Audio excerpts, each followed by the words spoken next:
धनश्रीताई तुम्ही आणि रंगाताई दोघींनी व्यासपीठावरती आसन असताना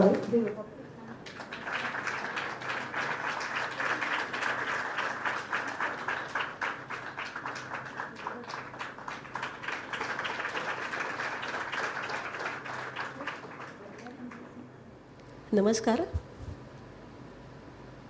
2003 मध्ये शबरी सेवा समितीची जी स्थापना झाली ती मुळातच आधी कुपोषण निर्मूलन आणि बालमृत्यू थांबवणे असं एक थोडं उद्दिष्ट घेऊन सुरुवात झालेली होती. 2003 मध्ये काम सुरू केल्यामुळे कर्जत तालुक्यामध्ये दरवर्षी 75 मुलांचे बालमृत्यू कुपोषणाने होत होते. एक निश्चित आपल्याला काय करायचं हे ध्येय डोळ्यासमोर असल्यामुळे अशी मुलं शोधून काढणं, पेडियाट्रिशियनकडनं त्यांची तपासणी करणं, त्यांना योग्य ती औषधं देणं, पोषक आहार देणं आणि सगळ्यात महत्त्वाचं म्हणजे पालकांचं प्रबोधन करणं, अशा सगळ्या स्तरावरती काम केल्यामुळे 5 वर्षामध्ये शबरी सेवा समितीच्या ह्या पद्धतीच्या कामाचं इतकं चांगलं यश मिळालं. 5 वर्षांनी हे बालमृत्यू केवळ 2 आणि 3 वर येऊन घेतले. आणि हे सगळं करताना आज आपण मगाशी आकडे ऐकले ते आज 20 वर्ष आपलं काम झालं. एवढ्या वेळात आपण 22,000 जणांना कुपोषणातनं बाहेर काढलं आणि अनेकांचे जीव, म्हणजे आज नंदुरबार जिल्ह्यामध्ये आपण गेलो तर अनेक आया आपल्याला अशा भेटतील की ज्या म्हणतील शबरीमुळे माझं बाळ आज जिवंत आहे. आपल्याला शहादे तालुक्यामध्ये अलकाताई कुलकर्णी म्हणून त्यांचं खूप मोठं हॉस्पिटल आहे. शबरी ते मगाशी म्हटलं प्रयत्न प्रामाणिक आहेत, प्रयत्नांची पराकाष्ठा आहे म्हणून त्यांनी त्यांच्या हॉस्पिटलचा एक 10 बेडचा पूर्ण वॉर्ड शबरी सेवा समितीला दिला आहे. आपले कार्यकर्ते ते आपल्या तिथल्या कुपोषित आजारी मुलांना घेऊन येतात. वेळ प्रसंगी त्या मुलांची मुंबईमध्ये आणून सुद्धा आपण ऑपरेशन केलेली आहे. आपल्या इथल्या मुंबईतल्या डॉक्टर जुई माणके इतक्या आपुलकीने प्रेमाने पेशंटची व्यवस्था बघण्या, नुसतं ऑपरेशन नाही करत, पेशंटची व्यवस्था बघण्यापासून त्या लक्ष घालतात. असे आता आपण आपल्या कार्यकर्त्यांकडे वळूया. ही कमल पावरा. तर कमल, तुझ्या दोन्ही या कामांचं अभ्यासिका कशी सुरू केलीस आणि पुढे पर्यवेक्षकाच्या काय जबाबदाऱ्या आहेत ते सांग. सुरुवातीला आम्ही, माझी बहीण व मी दोघीजणी अभ्यासिका गावात सुरू केली. तेव्हा मुलं काही जास्त येत नव्हते, तर गावाकडचे जे रस्त्यावर येणारे जाणारे होते ते सगळे पाहायला लागले. तर आमच्या मुलांना पण हे काहीतरी वेगळं शिकायला भेटतील भाऊ म्हणून ते गावकरी पण त्या मुलांना पाठवायचे. तसे 1-2 वर्ष गेले तसेच, आणि ते बाहेर गावी शाळेत पाठवत होते. तर ते पण त्यांना वाटू लागलं की आता बाहेर गावी न पाठवता आपल्या गावातच चांगलं शिक्षण भेटतंय भाऊ, तर आपण बाहेरगावी कशाला पाठवू असं. तर मी शबरी सेवा समितीची खूप आभारी आहे की आमच्या गावामध्ये या संस्थेमुळे खूप काही बदल घडून आले आणि आम्हाला पण इथं बोलण्याची संधी मिळाली. आपण मुलांसोबत माझं एक जवळचं नातं बनून गेलं आहे, तर मी छान त्यांना समजून ते शिकवू शकते. ते माझ्याकडनं ते सगळं समजून घेऊ असं त्यांना. म्हणजे ताईच्या मायेने ती मुलांना शिकवते आणि ही तिच्या कामाची खूप मोठी पावती आहे. शबरी सेवा समितीचा सामूहिक विवाह हा एक खूप मोठा कार्यक्रम असतो. तो कार्यक्रम तिने तिच्या गावात राबवला आणि यशस्वी केला. तर त्याबद्दल आता तिच्याकडून आपण ऐकूया. की आमच्या इथं काय असतं, व्यापाऱ्यांकडनं 2-3 लाख कर्ज घेतात आणि ते लग्न लावतात. नंतर ते कर्ज फेडायला ते बाहेर गावी चालले जातात. तर तसं नव्हतं. आमच्या शबरी सेवा समितीतर्फे मोफत लग्न लावलं जातं असं म्हणून आम्ही त्या लोकांसमोर फिरलं आणि सांगितलं की तुम्ही ते कर्ज नको काढा, आमच्या शबरी सेवा समितीतर्फे मोफत लग्न लावलं जातं. अहो म्हणे शाळेमधले आम्ही 7 शिक्षक जे आम्ही काम करू शकत नाही, मुलांना काही सांगू शकत नाही, मुलं ऐकत, तेवढं म्हणे या दोघी बहिणी करतात. तिथल्या ज्या शिक्षण विस्तार अधिकारी आहेत त्या कोणताही काही कार्यक्रम असला तर सगळे शिक्षकांचं सगळे एकत्र असतं. ते जवळजवळ 30-35 शाळांचे सगळे शिक्षक मुख्याध्यापक सगळे आलेले असतात. त्या कार्यक्रमामध्ये सुद्धा त्या शिक्षण अधिकारी ज्या आहेत सोनावणे, त्या ह्या कमल आणि विमलला त्यांच्या शेजारी खुर्चीवर बसवतात, बाकी सगळे मुख्याध्यापक खाली असतात.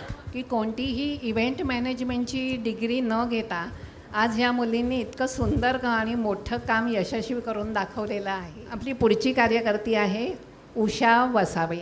उषा, तू वृक्ष लागवडीबद्दल काही आम्हाला सांग.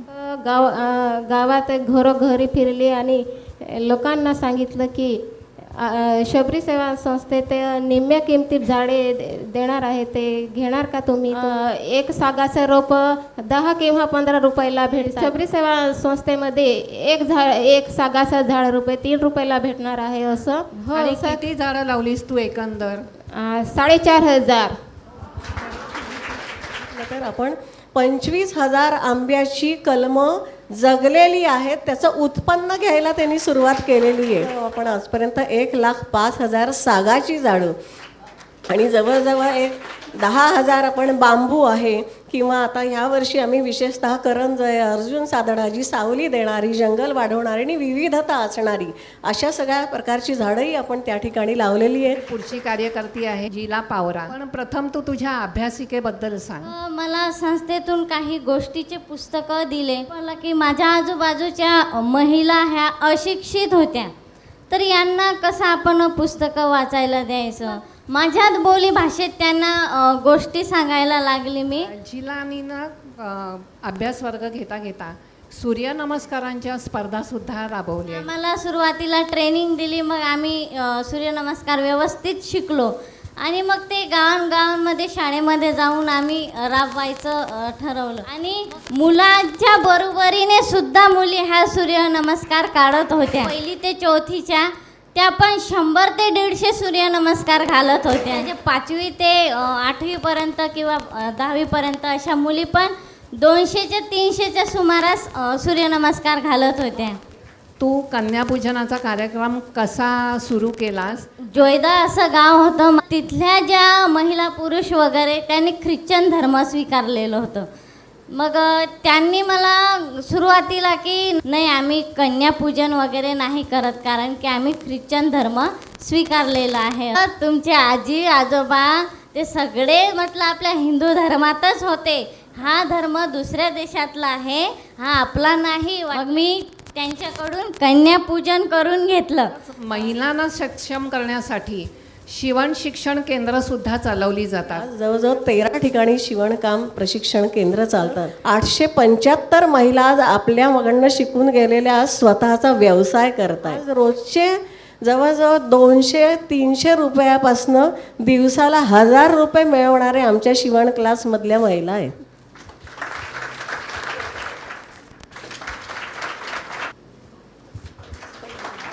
वसावे सरिता. शबरी समितीचं दुसरं एक काम आहे म्हणजे विकलांग लोकांची मदत करणं. आमच्या गावामध्ये 3 पुरुष हे विकलांग आहे. मग मी सुरुवातीला त्यांना म्हणजे शबरी सेवा समितीतर्फे शिधा वाटप करत होतो आम्ही, तेव्हा मी त्यांच्या घरी गेलो होतो. आता आपण योगिता पावराकडे येऊ द्या. तर पाणी योजनेसाठी तुझ्या गावामध्ये तू सुरुवात केलीस आणि ते काम यशस्वी करून दाखवलंस. आजपर्यंत शबरी सेवा समितीने 38 विहिरी बांधून दिलेले आहे. 2 ठिकाणी मोठे बंधारे घातलेले आहेत आणि आज त्या शेतकऱ्यांचं स्थलांतर त्याच्यामुळे थांबले. स्थलांतर थांबलं की त्याच्या अनुषंगाने अनेक प्रश्न सुटायला सुरुवात होते. तसं 1200 एकर जमीन आज आपल्या प्रयत्नामुळे ओलिताखाली आलेली आहे. त्यावेळेला सरिताच्या घराचं काम चालू होतं, त्यावेळेला एक दिवशी सकाळी योगिताचा ह्यांना फोन आला, सर आज मी बालवाडी घेत नाही. तर हे म्हणाले का, म्हणजे सुट्टी हवी असेल तर कार्यकर्ते कळवतात की काय झालं वगैरे, का कारणाने सुट्टी. तर म्हणाले नाही, सरिताचं घर बांधतायत ना, तर मी आज वाळू चाळून द्यायला तिच्याकडे जाते. तर हे म्हणाले तू कशाला जातेस, ते बांधकाम करून देणारे आहेत ते चालतील. नाही त्यांनी नीट नाही चाळली तर काम चांगलं झालं पाहिजे. मी माझं घर बांधायचं असतं तर मीच वाळू चाळली, लक्ष देऊन केली असतं, तर तिचं घर आहे ते पण चांगलंच झालं पाहिजे, त्यामुळे वाळू मी चाळून देईन म्हणाली. आज मी नाही बालवाडी, पण मी तिकडे जाईन. आज इतकं म्हणजे सरिताचं घर हे जसं काही तिचं स्वतःचं घर असल्यासारखं अक्षरशः, म्हणजे ती घराला पाणी मारायला सुद्धा तिच्या गावावरनं तिच्या सरिताच्या गावी जायची की नाही बांधकाम चालू आहे, पाणी मारलं पाहिजे. ती काय करणार ना, सरिता काहीच करू शकत नाही. आता आपण वंदना चौधरीकडे वळूया. मुलींचा आहार, मुलींचं आरोग्य, मुलींचं मानसिक शारीरिक हे जे वाढ होत असते ही जर त्यावेळी त्यांना माहिती नसतं, आणि मग ह्या सगळ्या गोष्टी म्हणजे त्यांच्यापर्यंत पोहोचवण्याचं काम आज शबरी सेवा समितीच्या रंजनाताई आणि सर ह्यांच्यामुळे आज मुलींना एक स्वतःचं स्टेज निर्माण झालं आहे की तिथे आपले प्रश्न सहज सोडवू शकतो आपण. आमच्या जेव्हा विहिरी आटत होत्या ना, तेव्हा 1.5 किलोमीटर अंतरावरून 3 हांडे घेऊन यायच्या आणि 3 हांडे घेऊन येऊन त्याच्यात म्हाताऱ्या महिला पण आणि पहिली दुसरीच्या मुली पण कळशी घेऊन, म्हणजे मग माझ्या मनाला खूप दुःख व्हायचं की मग मी ठरवले की एक ध्येय केलं निश्चित की मी काहीतरी करणार. गावात पुढारी लोक असतात किंवा जे तरुण मंडळी असतात त्यांच्याशी बैठक घेतली, त्याच्यानंतर महिलांशी चर्चा केली.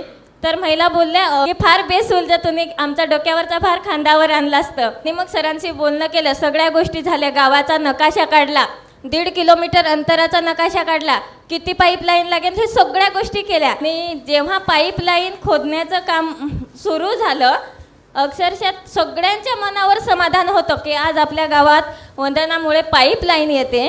ज्या दिवशी उद्घाटन होतं ना त्या दिवशी बायकांच्या चेहऱ्यावरचं हसू आणि बायकांचे समाधान ते मी आयुष्यात कधीच विसरणार नाही. गावात 2 फिल्टर बसवली, एक शाळेसाठी आणि एक गावातल्या लोकांसाठी, जेणेकरून शुद्ध पाणी प्यावं ह्याच्यासाठी 2 फिल्टर बसवले. हे सगळं कोणी केलं तर सबरी सेवा समितीमध्ये सरांनी आणि रंजनाताईंनी मला एवढं मार्गदर्शन केलं की वंदना एक कार्यकर्ता कसा असावा, एक हाडाचा कार्यकर्ता कसा असावा. तू घरचा विचार सोड, तू तुझा विचार कर आणि समाजाचा विचार कर. आज तू समाजासाठी लढशील तर समाज तुझ्या म्हणजे पाठीशी उभा राहील. म्हणजे एक कार्यकर्ता कसा घडावा हे अक्षरशः स्वच्छतेपासून, नियमापासून, नियोजनापासून आज मी इथं बोलते ना, हे मला खूप गर्वच वाटतं. काय शहरामध्ये येऊन बोलते. मुळात असावंही लागतं आणि मग त्याला शबरी सेवा समितीसारखी एखादी संस्था मिळाली तर त्यांना ते संधी मिळते.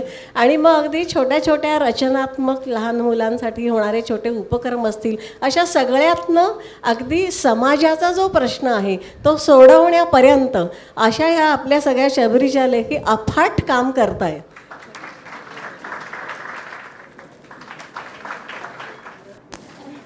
की इतक्या मोठ्या मंडळींसमोर, इतक्या जाणकार लोकांसमोर गावातनं आलेल्या त्या मुली किती सहज बोलत होत्या याच्यामध्ये सगळ्यात मोठा भाग आहे तो त्यांच्या आत्मविश्वासाचा. आणि आत्मविश्वास तेव्हाच येतो जेव्हा आपण काही कार्य करत असतो. म्हणजे आपण अगदीच तुटलो तो निसर्गापासनं आणि या खऱ्या अर्थानं निसर्गकन्या आहेत.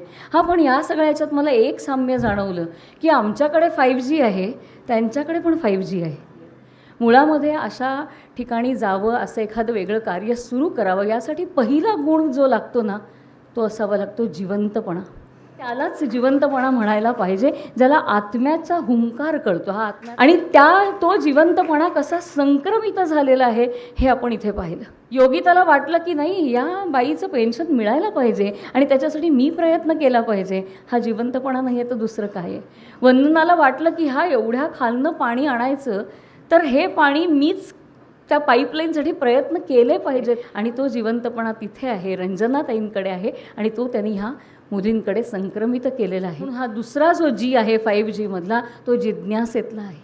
चौकशी म्हणजे 4 कस काम. जिवंतपणाने एखादी गोष्ट माझ्या मनाला भिडली, मी एखादा उपक्रम सुरू करते, त्यावेळेला दुसरा जी आवश्यक असतो तो जिज्ञासेचा असतो. कर्म सुरू केल्यानंतर, कार्य सुरू केल्यानंतर ते कार्य अधिकाधिक चालायचं असेल, ते बहरायला हवं असेल तर ते भावनेशिवाय पूर्ण होत नाही. इथे येतो तिसरा जी, तो आहे जिव्हाळा. त्यामुळे विमलकडे मुलं का येतात ह्याचा विचार केला तर लक्षात येईल ते प्रेम तिने देऊ केलं आहे, त्यांना आपलंसं केलेलं आहे म्हणून ते घडलेलं आहे.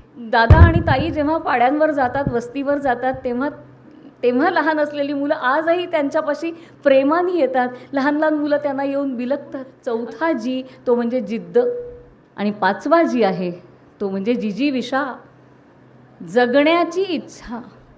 असे 5G नी खऱ्या अर्थानं समृद्ध आहेत ती मंडळी. तुमचं जीवन खऱ्या अर्थानं सुफलित व्हावं आणि तुमच्याकडे बघून आम्हालासुद्धा काही प्रेरणा मिळावी अशी इच्छा व्यक्त करते आणि शबरीच्या कार्याला उदंड शुभेच्छा देते. त्यांच्या ज्या सगळ्या आज इथे चमू तुमचा जमलेला आहे त्यांनासुद्धा शुभेच्छा देते. आणि इतक्या चांगल्या सोहळ्याला आपण मला बोलवलं, या अत्यंत सुंदर आणि संस्मरणीय क्षणांचे साक्षीदार होण्याचं भाग्य तुम्ही मला दिलं, त्याबद्दल तुमचे सगळ्यांचे मनापासून आभार मानते.